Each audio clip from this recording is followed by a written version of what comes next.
Welcome back to KK Massage Tutorials at Simple Fix with KK. SC Verma Solution Chapter 3 Exercises Question 39 Rest and Motion Kinematics.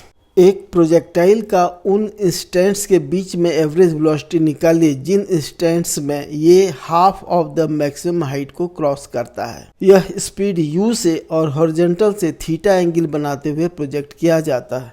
Answer, problem को समझने के लिए सबसे पहले हम लोग एक डायग्राम बना लेते हैं। यहाँ का डायग्राम देखिए।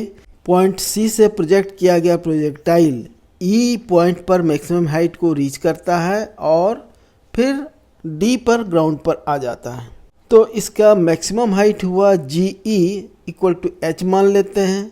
तो यह मैक्सिमम हाइट के हाफ हाइट को दो बार क्रॉस करता है, एक बार at the time of ascending point A पर और at the time of descending point B पर। इसी कारण से पॉइंट ए और बी को जोड़ने वाला स्ट्रेट लाइन हॉरिजॉन्टल होगा। इन दो पॉइंट्स ए और बी के बीच का एवरेज वेलोसिटी होगा equal to displacement vector A B divided by time interval T in travelling between point A to B, और इसका डायरेक्शन हुआ अलोंग ए बी यानी पॉइंट ए टू बी की ओर।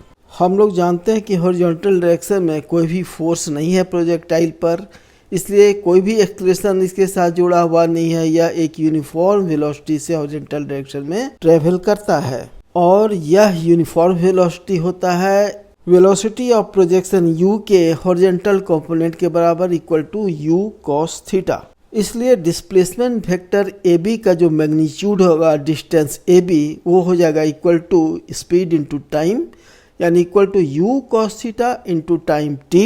इसीलिए magnitude of the average velocity हो जाएगा equal to magnitude of the displacement A B distance A B divided by time t equal to u cos theta into t divided by t। तो t cancel out हो गया तो हमें मिल गया equal to u cos theta. अर्थात average velocity इस projectile का between points A and B, जबकि यह मैक्सिमम हाइट के हाफ हाइट पर है, तो होगा equal to u cos theta और इसका डायरेक्शन होगा along A B. Video solution देखने के लिए धन्यवाद। कृपया वीडियो को लाइक और शेयर करें तथा इस चैनल को सब्सक्राइब करें। थैंक यू, धन्यवाद। Visit again.